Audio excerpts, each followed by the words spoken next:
प्यारे बच्चों, कैसे हैं आप सब? ठीक ठाक होंगे? स्कूल रेगुलर जा रहे होंगे, छुट्टियां ख़त्म हो चुकी हैं। तो प्यारे बच्चों, आज का जो हम टॉपिक थी, आप सभी की एक डिमांड थी कि आरपी क्लासेस में हिंदी व्याकरण हमें पढ़ाई जाए।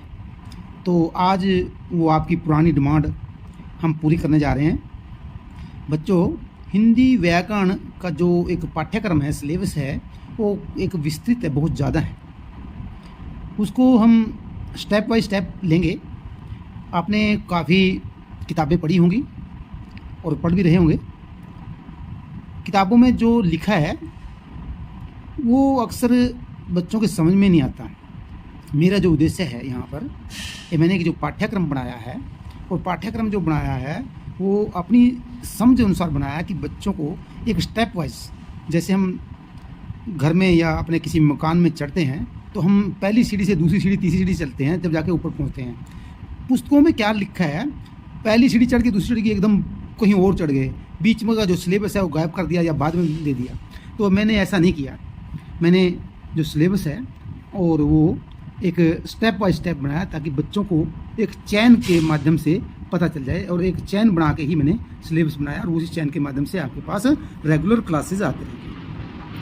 और ये जो सिलेबस है, चाहे किसी भी स्टेट के बोर्ड का हो, और चाहे सीबीएसई का हो, और चाहे नवोदय का हो, सबके लिए अप्लीकेबल है। किसी भी छठी क्लास से लेके 10वीं क्लास तक, 12वीं क्लास तक ये सिलेबस चल सकता है। इसमें कोई दौर राह नहीं है।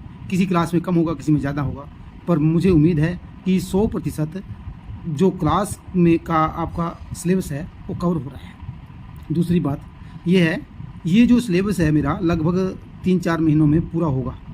थोड़ा थोड़ा करके मैं आपके पास डालूँगा। आशा करता हूँ कि आपको समझ में भी आएगा। मेरा जो उद्देश्य है, मैं आपको सरल से सरल भाषा को समझाऊँ, कहानी के माध्यम से समझाऊँ। हो सकता है मेरी जो वीडियो है लंबी हो जाए, लेकिन लास्ट तक जरूर देखना। मैं कहानी के माध्यम से समझाऊँगा। और ये जो पूरे सिलेबस की जो किताब है, ये शीघ्र ही आपको बाज़ार में भी मिल जाएगी। आशा करता हूँ आपको पसंद आएगी। चलो एक बार फिर मैं आपको आज केवल जो हिंदी का सिलेबस जो मैंने बनाया है उसी के ऊपर ही हम करते हैं। ज़्यादा समय ना व्यतीत करते हुए हम चलते हैं आपका सिलेबस के। देखिए बच्चों, पहला जो चैप्टर लिया है मैंने, भाषा, लिपि और व्याकरण। जब हमें भाषा के बारे में नहीं पता कि हमारी भाषा क्या है, हिंदी भाषा है, कैसे भाषा किसे कहते हैं, लिपि किसे कहते हैं, व्याकरण में क्या क्या नियम है, क्या है, वो सब इस चैप्टर में हमने पूरा करना है। दूसरा जो चैप्टर लिया हमने, वर्ण विचार। वर्ण विचार में हमने वर्णों के बारे में बताया। वर्ण तो आपने कक्षा पहली में भी पढ़ लिए होंगे और अभी भी पढ़ रहे होंगे, लेकिन मैं ज़्यादा नहीं कहूँगा कि बच्चों को 10वीं 12वीं क्लास के बच्चों को वर्णों के बारे में तक पता नहीं होता। लेकिन मैं इस अपने प्रोग्राम के माध्यम से, अपने यूट्यूब के माध्यम से आपको वर्ण के बारे में पूरा समझाऊंगा और बताऊंगा। तीसरा चैप्टर लिया हमने संधि।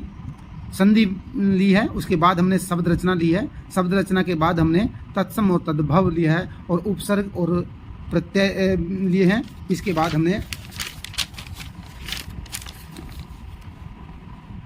7वें नंबर पे एकार्थी है, 8वें नंबर पे अनेकार्थी है, पर्यायवाची और समानार्थी है, विपरीत और विलोम शब्द हैं, विकारी है, उसकी परिभाषा है, विकारी के जो भेद हैं, किन के कहाँ कहाँ हैं, संज्ञा, सर्वनाम, क्रिया, विशेषण, कारक, काल, लिंग, वचन, ये सब के सब मैंने विकारी के अंतर्गत इनकी परिभाषा है, इनके भेद कैसे कैसे आगे पूरा विवरण आपको मिलेगा। तो और इसके बाद हमने विकारी लिया है, इसके हमने भेद भी समझाए हैं। और उसके बाद हमने वाच्य परिवर्तन लिया है, वाच्य परिवर्तन, वाच्य के भेद लिए हैं, वाच्य परिवर्तन के नियम भी हमने लिए हैं। उसके बाद हमने लिया है, वाच्य परिवर्तन के बाद हमने आपके पास जो भेज रहे हैं, समास है। समास में हमने जो उसके भेद लिए हैं, और भेद के अलावा हमने समास, मोस्टली आपने अधिकतर आपने किताबों में क्या देखा होगा कि समास और संधि सबसे पहले किताबों में छपी होती हैं, लेकिन मैंने ऐसा नहीं किया। समास से पहले हमने बहुत कुछ जानना जरूरी है, इसलिए हमने समास 14वें नंबर पर लिया, ताकि आप उससे पहले हर प्रकार की परिभाषा को समझ सकें। उसके बाद हमने लिया पद परिचय। पद परिचय के बाद पदबंध है। पदबंध की हमने पूरी परिभाषा और पदबंध में अंतर, पद और के भेद सब लिए हैं। और वाक्य विचार लिया है, वाक्य विचार, वाक्य के भेद, अंग सब कुछ दिया है। विराम चिन्ह, विराम चिन्ह तो एक ऐसी चैप्टर है जो आप हल्का सा गलती करने पर भी आप विराम चिन्ह का जो है भाषा ही बदल जाती है विराम चिन्ह से। जैसे रोको, मत, जाने दो। अगर रोको के बाद हम अर्ध विराम लगाते हैं तो उसका मतलब होता है कि उसको रोको भाई, उसको जाने मत, रोको मत जाने दो। अगर हम विराम चिन्ह रोको मत जाने दो, इसका रोको मत जाने दे के बाद पूर्ण अर्ध विराम लगाते हैं तो इसके जो है अर्थ ही बदल जाता है। इसी प्रकार अलंकार हैं, अलंकार के भेद, छंद, छंद के भेद, रस, रस के भेद वगैरह आएंगे, मुहावरे, लोकोक्तियाँ, वाक्य शोधन और वर्तनी।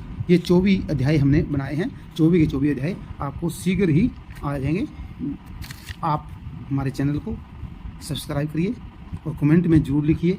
अगर कोई मुझसे इस सिलेबस में कोई रह गया हो चैप्टर तो उसको अवश्य ही कमेंट द्वारा बताएं भी ये अमुक नाम का चैप्टर हमने कवर नहीं कर रहे हैं, तो हम उस पर भी कवर करेंगे। धन्यवाद।